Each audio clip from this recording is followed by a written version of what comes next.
For more than a century, in many corners of the world, the word mafia has meant much more than a scene out of a movie.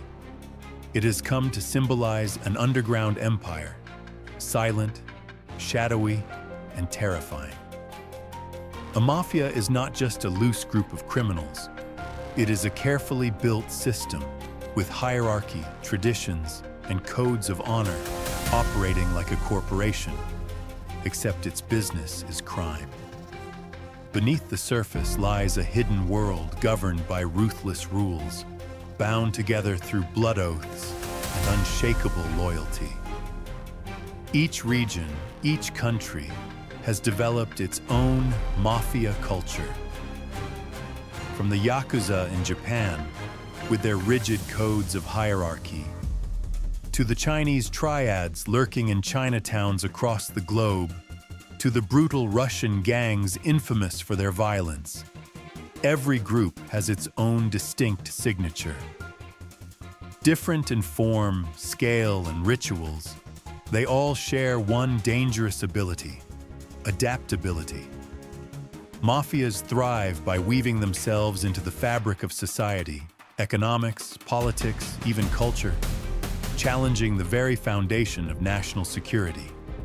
As always, before diving into the full story, please consider hitting the like button to support ADB Crime Case.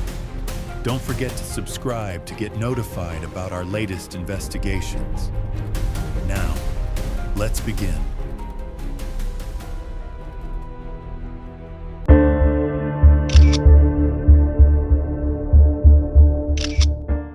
The United Nations Convention Against Transnational Organized Crime, known as the Palermo Convention, adopted in 2000, defines an organized criminal group as a structured network of 3 or more people, existing for a period of time, working together to commit serious crimes in pursuit of financial or material gain. Within this definition, the most sophisticated and dangerous form is the mafia. Criminal empires that threaten not just property or wealth, but lives themselves, weakening economies, destabilizing societies, and defying the rule of law.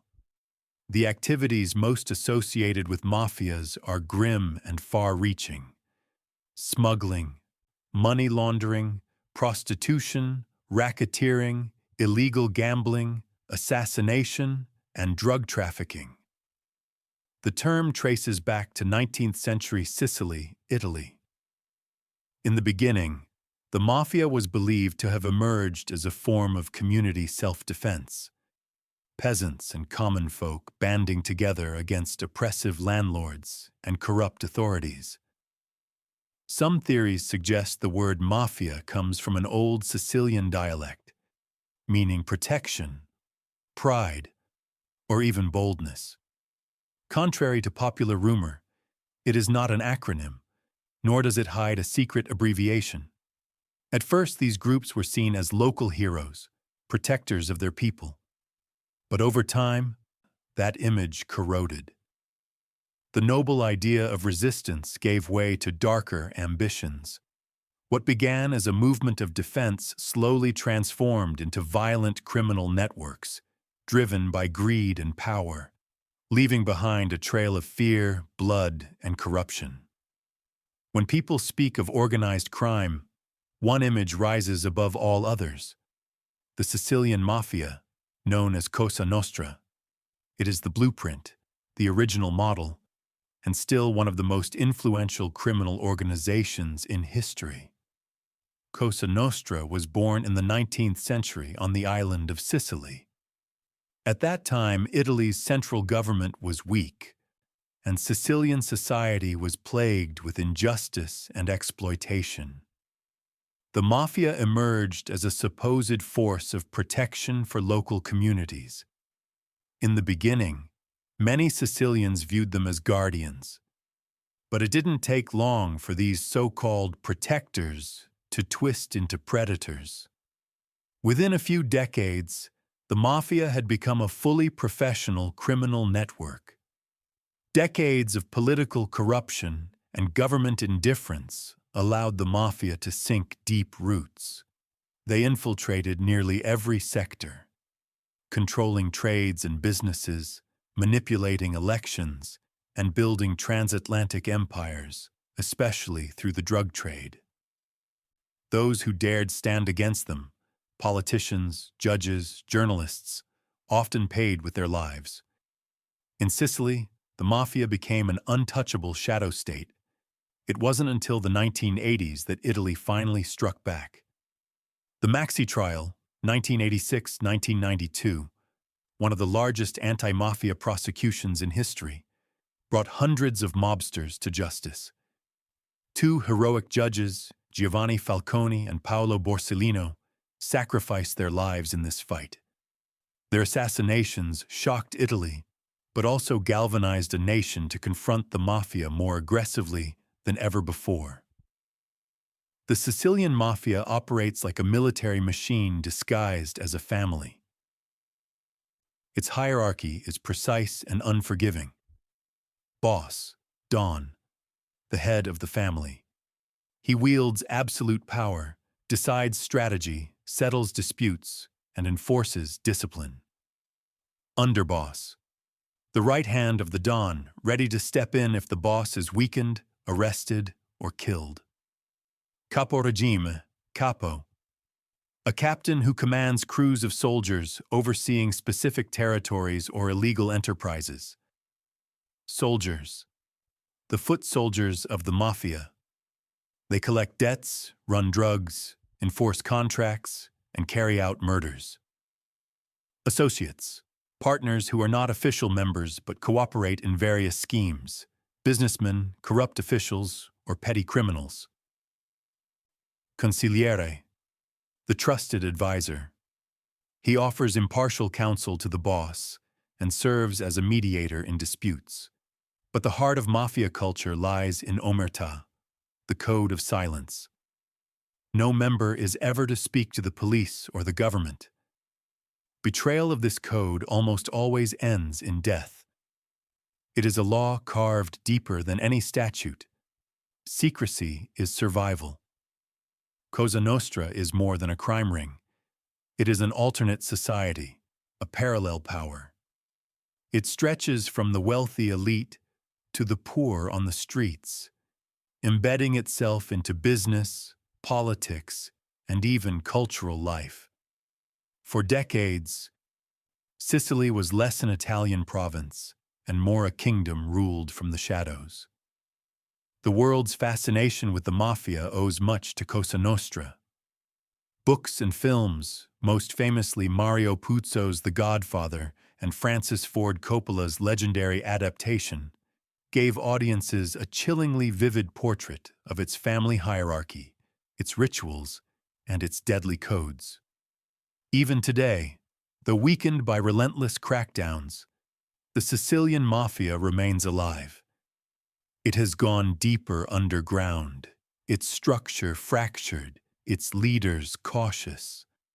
But the name Cosa Nostra still carries weight, a whisper of fear, a reminder that one of the world's most dangerous underworlds is never truly gone.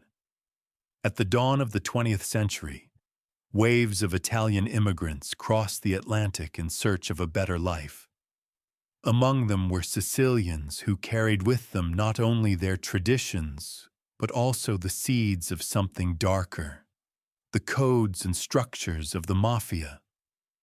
In New York, Chicago, and other American cities, these men began rebuilding what they had left behind, laying the foundation for what would become La Cosa Nostra in the United States, better known simply as the American Mafia.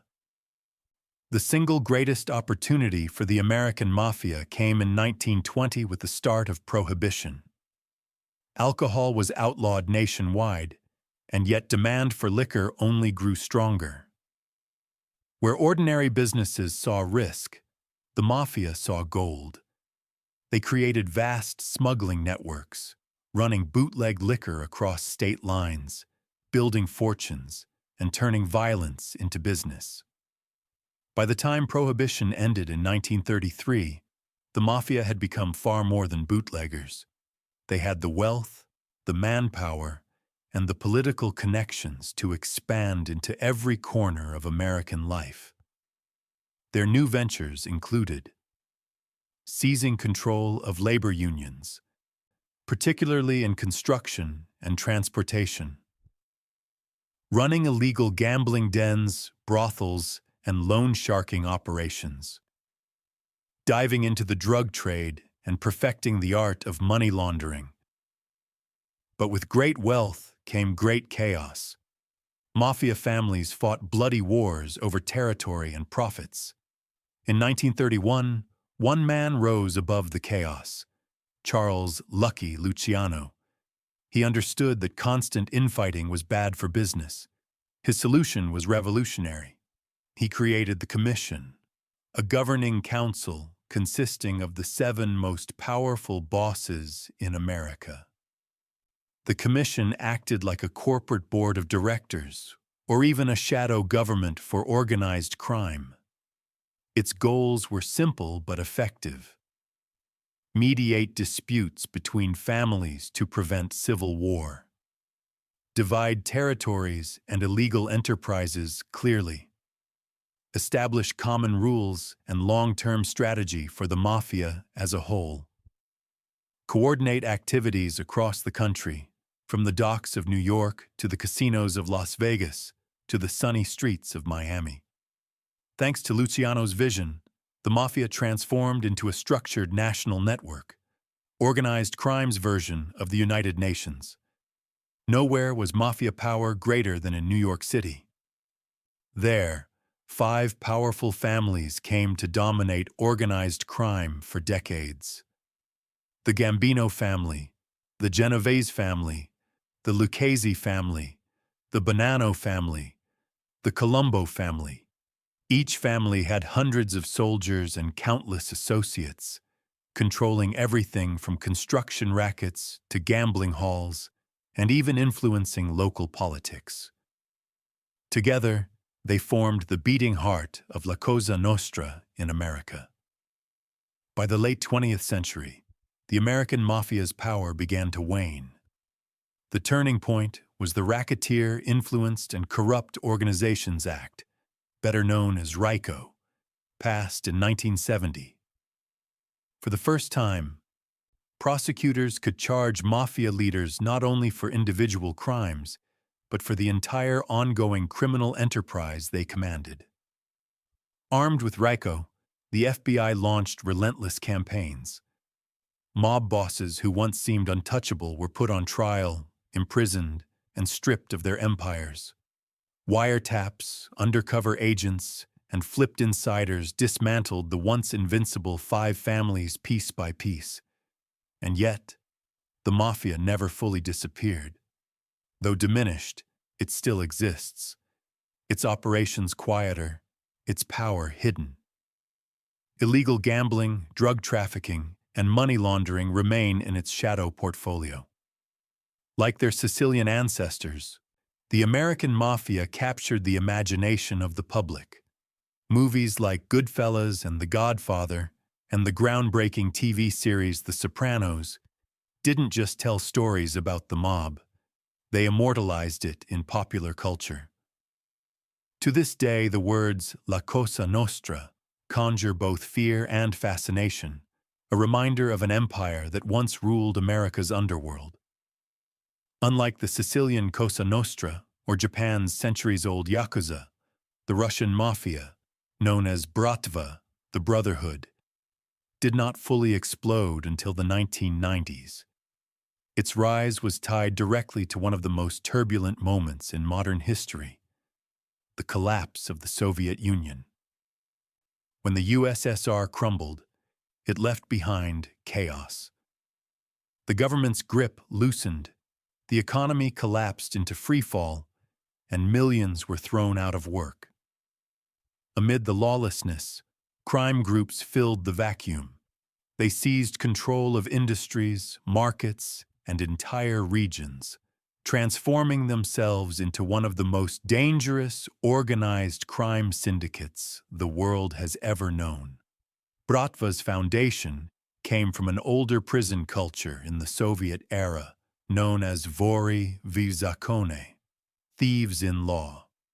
These were elite criminals within the prison system who lived by a strict code. Never cooperate with authorities. Maintain order within the criminal world. Settle disputes by their own rules, never by the state's. When the Soviet Union dissolved, these men left their prison cells and brought their underworld constitution to the streets. With them, the Russian Mafia inherited a ready-made system of loyalty, punishment, and law, its own dark government within society. Throughout the 1990s, Bratva expanded at lightning speed. Its reach spread across nearly every lucrative sector. Finance and banking, massive money laundering operations, and hostile takeovers of newly privatized state companies. Trade, using shell corporations to smuggle luxury goods in and out of Russia. Weapons, selling tanks, missiles, fighter jets, and even nuclear-related materials on the black market. Energy, extorting and infiltrating Russia's oil, gas, and coal industries. Their influence wasn't limited to Russia. The Bratva built alliances with Sicilian mobsters, South American cartels, and Japan's Yakuza, weaving themselves into the global web of organized crime. One of the most infamous leaders of the Russian Mafia was Zakhar Kalashov, better known as Shakro Molodoy. A powerful figure in the vory v zakone system, Kalashov created sprawling criminal enterprises stretching from Moscow to Madrid. His crimes included money laundering, extortion, kidnapping, and even murder for hire. In 2010, he was convicted in Spain for laundering millions and sentenced to over 7 years in prison. After his release and return to Russia in 2014, he quickly rebuilt his empire. But 2 years later, he was arrested again in Moscow following a violent gang dispute that implicated even high-ranking officials in Russia's investigative committee. By 2018, Kalashov was sentenced to nearly 10 more years in prison for extortion, proof that the Bratva's reach extended not only into global crime, but deep into the state itself. Unlike the Italian Mafia, Bratva is not neatly divided into families. Instead, it is a loose federation of semi-independent groups. Each cell can operate on its own, splitting off if pressured, and reforming elsewhere. This flexibility makes the Russian Mafia incredibly difficult to dismantle. Even as the Kremlin wages periodic crackdowns, Bratva has shown a remarkable ability to survive, adapt, and regenerate. Today, it remains embedded in Russia's economy and politics, while also maintaining influence in Europe, the Middle East, and beyond. The Russian Mafia is less a single family and more an evolving network, one that thrives in instability and profits from corruption. Where governments see borders, Bratva sees opportunity. Where states collapse, Bratva builds empires. It is not just a criminal syndicate. It is a shadow force that emerged from the ruins of the Soviet Union, and one that continues to shape the underworld of the 21st century. Among the world's criminal syndicates, few are as deeply woven into their nation's history as Japan's Yakuza. Unlike the Russian Bratva or the Sicilian Mafia, whose power surged in the 19th and 20th centuries, the Yakuza's roots stretch back centuries. Historians trace their beginnings to wandering masterless samurai, ronin, and to groups of gamblers and street peddlers who lived on the margins of society. At first, some of these bands took on roles as protectors of the poor and powerless.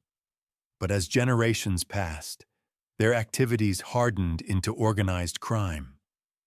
The very name Yakuza comes from a losing hand in a traditional Japanese card game called Oicho Kabu. The worst possible combination was 8 to 9-3, read as Yakuza, a symbol of worthlessness. Over time, the underworld embraced the name as their identity, turning weakness into infamy. The Yakuza do not organize themselves like a Western Mafia corporation. Instead, they are built on a family-like hierarchy centered on loyalty and ritual. At the top stands the Oyabun, or Godfather, sometimes called the Kumicho. Beneath him are the Kobun, or adopted children, who swear absolute allegiance. This foster family structure expands downward, with each regional boss acting as both father figure and warlord to his crew. The relationship between Oyabun and Kobun is not merely professional, it is sacred, sealed with rituals of respect and obedience. For a Yakuza, disloyalty is worse than death. One of their most chilling traditions is yubitsume, the cutting off of one's little finger as an act of apology. A member who fails in his duty or dishonors his oyabun will sever part of his finger and present it to his boss, a permanent reminder of failure and loyalty. For decades, the Yakuza operated openly, with offices, business cards, and even charity drives. Although government crackdowns have pushed them deeper underground, they remain powerful. The four largest syndicates are Yamaguchi-gumi, the biggest and most powerful, once boasting more than 20,000 members. Founded in Kobe, it peaked in the 1960s under the ruthless leadership of Kazuo Tauka. Today, though weakened by splits and police pressure, it still has thousands of members. Sumiyoshi Kai, the second largest, based in Tokyo. Unlike the centralized Yamaguchi-gumi, Sumiyoshi Kai operates more like a federation of semi-autonomous gangs. Inagawa Kai, the third largest, with influence in Tokyo and Yokohama. It has historical ties to nationalist right-wing movements in Japan. Toa Kai, unusual for being founded by a Korean-Japanese figure, Hisayuki Machi, after World War II. Toa Kai has long acted as a bridge between Japanese and Korean organized crime groups. The Yakuza's empire spans both the underworld and the surface world. Their activities include illegal gambling, prostitution, and loan sharking, drug trafficking and extortion, control of red light districts and nightlife, infiltration of legitimate industries, real estate, construction, entertainment, even waste management. More recently, cybercrime and international fraud schemes. For years, the Yakuza blurred the line between criminal and legitimate. Some owned stock in major corporations. Others staged public charity events, handing out food after natural disasters to earn goodwill. Behind the facade, however, their grip remained violent and absolute. In recent decades, the Japanese government has passed tough laws designed to crush Yakuza influence. Membership has dwindled, and high-profile arrests have weakened their leadership. Internal fractures, especially a major split within the Yamaguchi-gumi in 2015, have further reduced their dominance. Yet, despite the decline, the Yakuza have not disappeared. Thousands remain active, hiding behind businesses and offshore ventures. Though no longer as visible as in their golden age, their shadow still hangs over Japan. To outsiders, the Yakuza remain both terrifying and fascinating, a strange blend of samurai code, ritualized loyalty, and ruthless criminal enterprise. They embody a contradiction: criminals who present themselves as men of honor, predators cloaked in tradition. Even as their numbers shrink, the myth of the Yakuza endures, in Japanese film, in global fascination, and in the unspoken fear that these families are never truly gone, only waiting in the dark. China's underworld has one of the longest legacies of organized crime. Known as the Triads, these groups began centuries ago not as criminals but as secret brotherhoods. Many were born during the Ming and Qing dynasties, mixing politics, ritual, and mutual aid. Some saw themselves as patriots, resisting oppressive emperors or foreign invaders. But over time, their noble missions decayed. By the late 19th and 20th centuries, many of these societies had morphed into criminal syndicates: gambling, smuggling, and extortion. As Chinese communities spread across the world, the Triads followed, embedding themselves in Hong Kong, Macau, Taiwan, and Chinatowns, from San Francisco to London. The name Triad comes from the group's mystical emblem, a triangle representing heaven, earth, and man. Unlike the rigid pyramids of the Sicilian Mafia, the Triads used a more flexible ranking system marked by coded numbers. Among the most important: 489, Dragonhead, the supreme leader; 438, Deputy Mountain Master, second in command; 415, 432, 436, mid-level officers; 49, Soldiers, the foot soldiers of the organization. This coded hierarchy gave the Triads both flexibility and secrecy. Unlike Italian families, not every branch reported upward. Leaders often hid behind legitimate business fronts, stepping in only when disputes or violence demanded resolution. Hong Kong's infamous Triads. Hong Kong, with its dense population and bustling ports, became a hotbed for Triad power. Two groups stand out for their ruthlessness. 14K, the largest and most violent, infamous for drug trafficking, human smuggling, and gang wars. Sun Yi On, one of the oldest, with wide influence across legitimate industries and deep ties to overseas Chinese communities. From Hong Kong and Macau, the Triads expanded across the globe, reaching into North America, Europe, Australia, and Southeast Asia. In Taiwan, the most notorious crime syndicate is the Bamboo Union. Origins: founded in the mid-1950s in Taipei, mainly by the children of Kuomintang members who fled mainland China after 1949. Name: drawn from the streets of Julin, Bamboo Forest Road, where the group first gathered. Size: tens of thousands of members and affiliates, making it one of the largest gangs in East Asia. Operations: extortion, gambling, loan sharking, drug trafficking, money laundering, and even political violence. The Bamboo Union's influence is so strong that it has intersected with Taiwanese politics. Alongside them, the Four Seas Gang, founded around the same time, has often been a fierce rival, creating a brutal underworld rivalry that continues today. Triads and Taiwanese mafias have evolved into true transnational criminal empires. Their portfolio includes human trafficking, global drug smuggling, sophisticated money laundering, high-tech cyber scams. Despite repeated crackdowns by China, Taiwan, Interpol, and multinational task forces, these groups are remarkably resilient. Their decentralized networks allow them to vanish in one place and reappear in another, always adapting, always expanding. The Triads and Bamboo Union are not relics of history.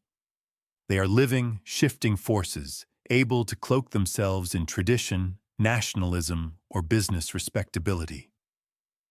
They represent one of the most dangerous realities of modern crime: organizations with deep cultural roots and global ambitions. Wherever there is a Chinatown, a port, or an underground market, whispers of the Triads are never far away. Mafias and transnational criminal organizations pose one of the greatest challenges to modern nations. With their vast networks, secrecy, and uncanny ability to adapt, no single country can fight them alone. Their crimes go far beyond street violence. They infiltrate legitimate economies, drain national revenue through smuggling and money laundering, corrode public trust in government and the rule of law, fuel long-term instability by corrupting politics and society. The Mafia is not just a gang, it is a shadow system that competes with the state itself. At the center of global efforts stands Interpol, the International Criminal Police Organization. With 196 member countries, Interpol acts as a communication hub, linking police forces across the globe. Its tools include global databases, fingerprints, DNA records, stolen passports, and criminal files accessible worldwide. I-24/7 Network, a secure communication channel connecting law enforcement agencies in real time. Red notices, international alerts for wanted criminals, often leading to arrest and extradition. Interpol does not have its own police force, but it serves as the glue binding international investigations together, particularly in cases of drug trafficking, human smuggling, cybercrime, and money laundering. The most significant legal framework against organized crime is the United Nations Convention Against Transnational Organized Crime, UNTOC, signed in Palermo in 2000. It established a global definition of organized crime. Requirements for countries to criminalize participation in mafia-style groups, money laundering, corruption, and obstruction of justice. Obligations for extradition, joint investigations, and the recovery of illicit assets. 3 key protocols targeting human trafficking, migrant smuggling, and illegal arms trading. This treaty became the backbone of international cooperation, forcing governments to treat mafia groups not as isolated gangs, but as global enterprises. Individual countries have also created powerful tools. United States, the RICO Act, 1970, which allowed prosecutors to charge entire organizations rather than just individual criminals. Italy, anti-mafia laws criminalizing membership in a mafia-style group and enabling aggressive asset seizures. Worldwide, anti-money laundering laws, counter-terrorism financing acts, and asset forfeiture systems that strike at the financial heart of organized crime. By targeting money and power, the lifeblood of mafias, these laws hit harder than bullets. Beyond treaties, countries have forged bilateral and regional agreements. Mutual Legal Assistance Treaties, MLATs, allowing nations to share evidence, freeze assets, and pursue joint prosecutions. Extradition agreements, preventing mafia leaders from finding safe havens abroad. Joint investigative teams, particularly within the European Union, enabling prosecutors and detectives from multiple countries to work side by side on the same case. These tools transform the fight against organized crime from local skirmishes into global campaigns. While traditional mafias like the Sicilian Cosa Nostra or Japan's Yakuza have weakened, new forms of organized crime are rising. Cybercrime syndicates, money laundering through cryptocurrency, smuggling of data, technology, and digital assets. Tomorrow's mafia may not always carry guns or knives. It may carry laptops, encryption keys, and server farms. The fight against the mafia is not a story with a clean ending. It is a permanent struggle requiring vigilance from governments, cooperation across borders, the involvement of civil society to close the cracks where mafia influence thrives. The mafia thrives in silence, corruption, and fear. To defeat it, the world must answer with unity, transparency, and resolve. The war against organized crime is not just about protecting money or power. It is about defending the rule of law itself and the belief that no shadow empire, no matter how deep its roots, can outlast the will of nations determined to remain free.